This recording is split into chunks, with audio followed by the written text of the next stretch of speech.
Diabetes, मधुमेह, sugar या यूँ कहें चीनी की बीमारी, ये सब जब किसी के नाम के साथ जुड़ता है तो उसके पैरों तले ज़मीन खिसक जाती है और वो परेशान हो जाता है। क्योंकि ये जो रोग है, ये इन दिनों काफ़ी तेज़ी से फैल रहा है और हमारा उत्तर बिहार जो है, ये रेड ज़ोन के अंतर्गत आता है और विश्व के साथ-साथ भारत में भी डायबिटीज़ के मरीजों की संख्या बढ़ती जा रही है। इस विषय पर ये क्यों होता है, कैसे बचा जा सकता है और अगर हो जाए तब क्या करना है, यह जानकारी के लिए इस वक्त हम पहुँचे हुए हैं। गली नंबर 1 है ये, मोतिहारी सदर अस्पताल चौक का, और यहाँ पे प्रसिद्ध चिकित्सक, फिजिशियन और डायबिटीज़ रोग विशेषज्ञ डॉक्टर आर.के. पी. शाही इस वक्त हमारे साथ मौजूद है। सर, बहुत-बहुत स्वागत है आपका एक्सपर्ट न्यूज़ पे। जी धन्यवाद। डायबिटीज़ के होने का मुख्य कारण है लाइफस्टाइल का चेंज होना। जैसे लोग आमतौर पे पहले काफ़ी शारीरिक परिश्रम करता था, जो अचानक से कम हो गया। पहले घर में टॉयलेट नहीं था, बाहर लोग जाता था तो ऐसे भी मॉर्निंग वॉक 1-2 किलोमीटर किसी का भी हो जाता था। आजकल जिस तरह से सुविधा है, फ्लैटनुमा मकान में लोग रह रहा है, तो ऐसे ही निकलना बहुत कम हो जाता है। दूसरा, काम के अति व्यस्तता के चलते भी लोगों को बहुत घूमने फिरने का या खेलने कूदने का मौका नहीं मिलता।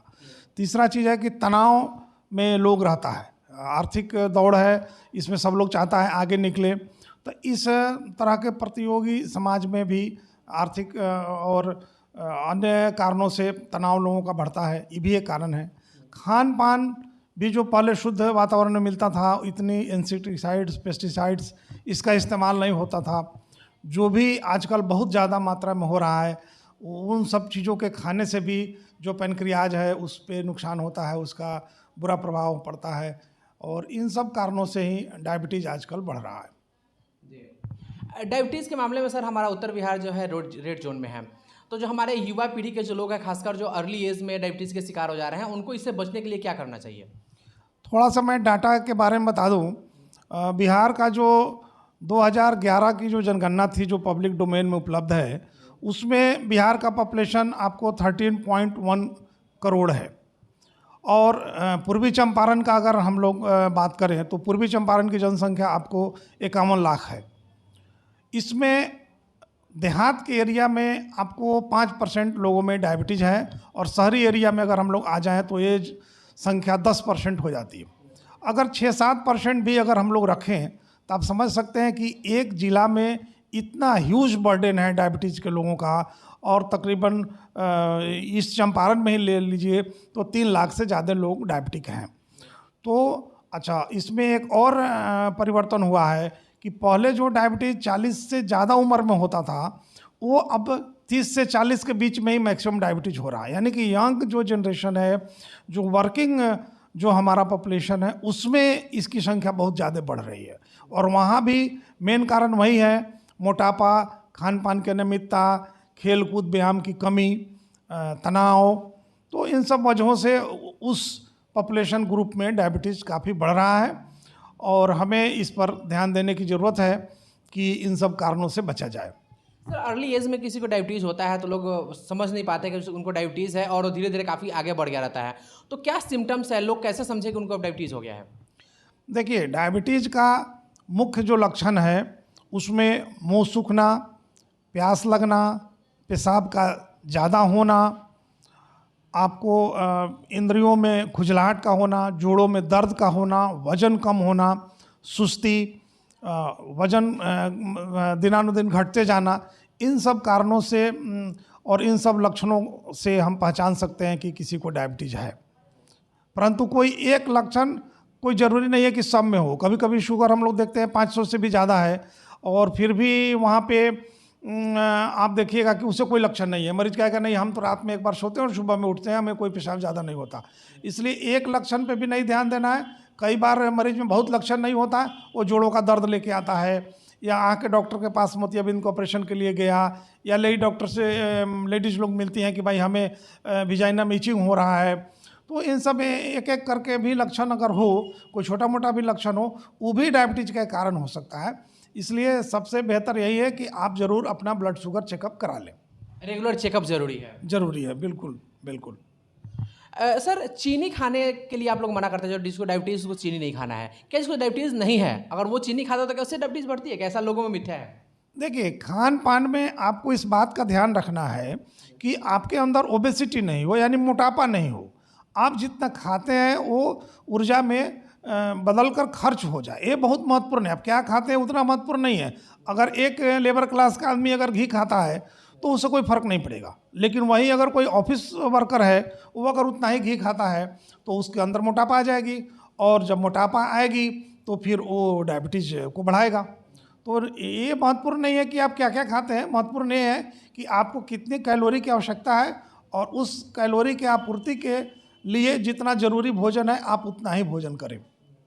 सर आजकल बहुत सारे लोग होते हैं जिनको पता चल जाता है कि डायबिटीज़ है, फिर भी अपने रहन सहन खान पान में बदलाव नहीं करते हैं। कई लोग तो ऐसा भी कहते हैं कि मैं दवाई नहीं खाता हूँ, बस मैंने मेंटेन कर लिया खुद को, रेगुलर चेकअप भी नहीं कराते हैं और जैसे मर्जी खाते पीते रहते हैं। क्या कितना घातक हो सकता है ऐसा करना? देखिए, घातक तो बहुत होता है। शुरुआती दौर में डायबिटीज़ के साथ प्रॉब्लम क्या है कि 5 साल तक आमतौर पे कोई बहुत विशेष लक्षण होता नहीं है।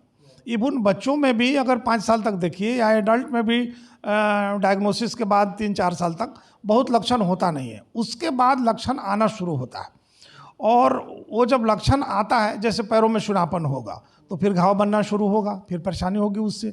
फिर आंखों में देखिएगा कि रेटिनोपैथी डेवलप कर गया, तो फिर रोशनी जो है जा रही है। फिर हार्ट अटैक, डायबिटीज़ में सबसे ज़्यादा मृत्यु हार्ट अटैक से होता है, और उसके बाद में 75% लोगों की मृत्यु करीब करीब हार्ट अटैक से होती है, और 25% लोगों का क्रोनिक किडनी डिजीज होने से होता है। तो आप समझ सकते हैं कि हार्ट का सुरक्षा कितना महत्वपूर्ण है। अब वैसे लोगों में बहुत बार आप देखिएगा कि अचानक से सब कुछ ठीक है, कुछ दिक्कत नहीं है, थोड़ा बहुत शुगर है और हार्ट अटैक हो गए, मृत्यु हो गई। या हार्ट अटैक हो गया तो उसके बाद शरीर की क्षमता काफ़ी कम हो गई, सांस फूलने लगा, थकावट हो जा रही है, चल नहीं पा रहे हैं ठीक से, काम नहीं हो पा रही है। तो इन तमाम तरह की परेशानियां आती हैं, परंतु शुरुआती दौर में कुछ वर्षों तक जो ये असर नहीं दिखता, इस वजह से बाहर बहुत सारे लोग निर्भीक हो जाते हैं कि हमें कुछ नहीं होगा। होता तो सबको है, लेकिन थोड़ा समय लगता है। इसलिए इसका इंतज़ार नहीं करना चाहिए कि हमें जब कोई कॉम्प्लिकेशन आए तब हम जागरूक हों। बिना किसी कॉम्प्लिकेशन के आए आप जागरूक हो जाइए, तो उससे फ़ायदा ये होगा कि आप कॉम्प्लिकेशन से बच जाएंगे।